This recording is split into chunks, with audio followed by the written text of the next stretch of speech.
You know, one of the really cool things I get to do as an athletic director is I get to make a call to some of our former athletes to let them know that they're going to be inducted into a Hall of Fame. Well, this year,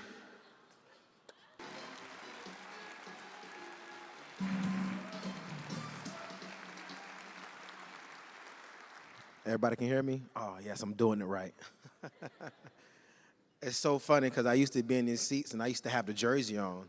And now I got a nice suit and I'm speaking to you guys. But I don't got a long time up here, so I want to get straight to the point. And what I want to talk about today is turning your pain or your adversities into purpose.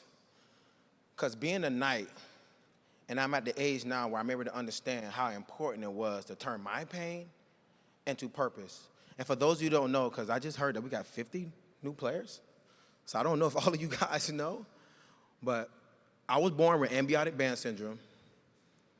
And with this, I wasn't able to do much physical sports when I was young. And some of you may think like, well, man, it gotta be pretty painful to lose a hand, right? But no, that wasn't it. When I was 4 years old, I used to watch my twin brother, who's 1 minute older than me. I say 60 seconds because it sounds shorter. But I used to watch my brother play and knew that I couldn't because of my condition. There was one particular night I was laying down. I was in my bottom bunk, and I had the bottom bunk because I was the favorite twin. Turn them cameras off. And it was one particular night, I'm rolling over. I hit my hand on the wall. I got up crying, and I went into the kitchen. Climbed inside the top drawer, and I took a knife out to remove my own fingers. I have a 1-year-old now, so as a parent, I can see how traumatic that can be. And my mom stopped me before anything happened, but she, as a parent, had to make a decision that night. So the next day, I'm in the hospital having my fingers removed. For me, it wasn't something that I was losing. It was something that I was gaining. My pain was, I was upset that I couldn't be a part of something. I was upset that I couldn't be with my brothers playing outside. I wanted to be a part of something. And even though growing up, I was always told how impossible it was to be an NFL player, to be a football player. I was always told it's only for two-handed players. You shouldn't be on the field. You're going to hurt yourself. That didn't matter to me. Keep adding on the pain. Keep adding on the doubt. Keep telling me, because it's only going to bring more fuel to me. And when I had the opportunity to put my best foot forward on this field, I made sure I bought in. I put everything I got into it, and I wasn't going to look back because this is me trying to turn my pain into some purpose.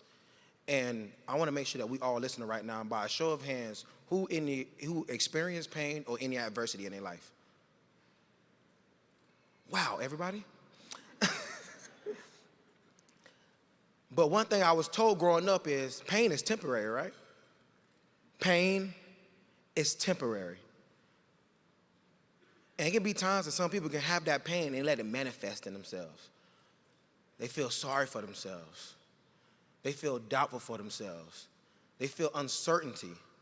But you didn't go through all this adversity. You didn't go through all this pain for no reason. If you sit in this room, you overcame something to be here. And it's not for no reason. Before that undefeated season, one thing that stood out is I wanted to be a captain that was vocal. I wanted to be a captain that led by example. So during the camp, I slept inside the facility. Oh yeah, y'all go to your dorms, huh? I slept inside the facility. I wanted to be the first one there, and I'm not even leaving. Coach, I'll see you in the morning. And the reason I did this because I want to give every single bit of myself because no teammate will make an excuse. I had stuff taken away from me. I've been removed from college. My first few years, I was kicked out of college. Imagine that. This ain't transfer portal. I was removed from college because the coach wanted to see if my brother, who was a starting corner, can do well without me. But y'all know, me and my twin, we close. And I'm there working 2 jobs, but still having faith that when I get my opportunity, I'm going to show everybody who I truly am. And we got blessed to have Scott Frost to give me a fair opportunity to showcase my talents. And the only thing I had to do was to believe with unwavering faith and buy in. Let me tell you one more time. You have to buy in. Coach said by staying disciplined, the thing about staying disciplined, the person who stays disciplined the longest is the one who's successful. The one who stays disciplined the longest is the one who's going to win. It don't matter if you're down by a point, up by a point. You stay disciplined, you stay ready, and you stay buying in, great things will happen. Great things will happen. Some of you will change your family's generations forever. Some of you will be the first to accomplish things in your family. Some of you is here to support your family, and some of you is here to make UCF an extraordinary place. And I'm going to tell you, all of us, players, staff, donors, we all going to go through things. We all going to go through adversity. We all going to have pain, but it's temporary. But the thing about UCF is we know how to turn our pain into something extraordinary. Me turning my pain into purpose allowed me to be the defensive player of the year.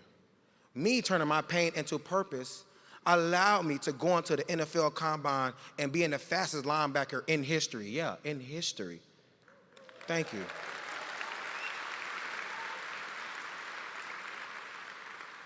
Turning my pain into purpose allowed me to be the first player in NFL history to be drafted with one hand.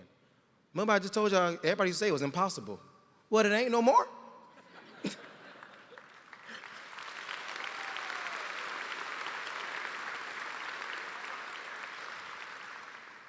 So this is me turning my pain into purpose, and this is my story. But all of you in these seats, even up there, all of you, you are writing your story right now. The things that you go through, the things that you overcome, it's going to be an example. Hear me. It's going to be an example for your family, example for your kids. I have a 1-year-old now, so now I know I'm an example to him as well. Keep fighting. Keep buying in and give every single bit of you, because once you do, it's going to teach others how to do so. Like I said, I was in these seats with a jersey, and now I'm here to tell my story because, you know what? I made it into purpose. All my pain is in something purpose now. And before I leave the stage, I want to make sure that we all in this room and we're going to buy in. But thinking about buying is you have to believe it. You have to believe it, because I can tell you, but if you don't believe it yourself, there's nothing I can do. So, on a count of 3, I want everybody to say, I believe. 1, 2, 3. That was good, but I need something better. Now, this is the point. This is the lesson. I said we need people to buy in. I didn't hear every single person. I need you to buy in. It's not just here on the field. It's not here on the stage. It's every day of life. It's every day. You have to have the mentality to say, I'm going to buy in every day and give it everything I got. I don't know who's watching, but I will be the example. People who said it's impossible will just become the first person to do it then. But you have to buy in. So I'm going to ask one more time, because the only way that we're going to be able to do extraordinary things is we got to have unwavering faith, and we got to believe in it. So I'm going to ask you one more time before I leave this stage. On the count of 3, I want everybody to say, I believe.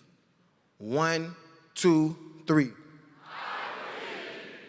Now that's how I'm talking about. Now we're really buying in. Thank you. I'm Shaquem Griffin.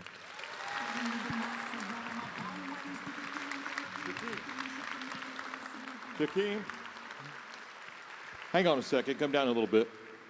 Stand over here. I want to bring back up Terry Mahajer, our Director of Athletics, and President Cartwright. Got a little message for you. I'm getting a surprise. Well, not sure.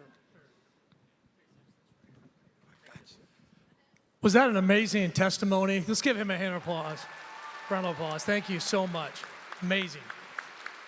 You know, one of the really cool things I get to do as an athletic director is I get to make a call to some of our former athletes to let them know that they're going to be inducted into a Hall of Fame. Well, this year,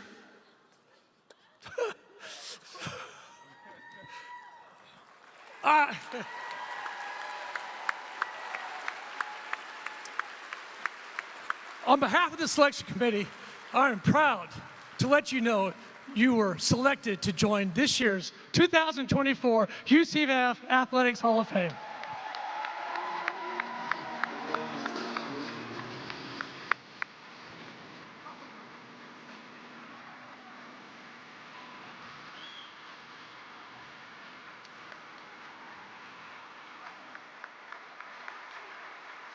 Are you surprised? Should I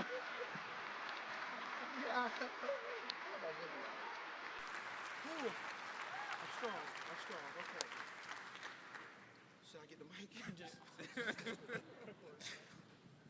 I was not expecting this. I'm sorry, as you all know. I'm an emotional person, so I ain't gonna cry in front of all y'all. But I'm thankful. I'm thankful. Who would have thought? Who would have thought that I have an opportunity like this, and especially at this age, I had no idea. So this is a huge honor, and I'm glad that I can represent y'all everywhere I go. Wherever I go, I always carry the UCF heart, always the spirit, and I know we overcome great things, and we make sure that everything is happening. We still doing it, and we really just getting started. So thank you all.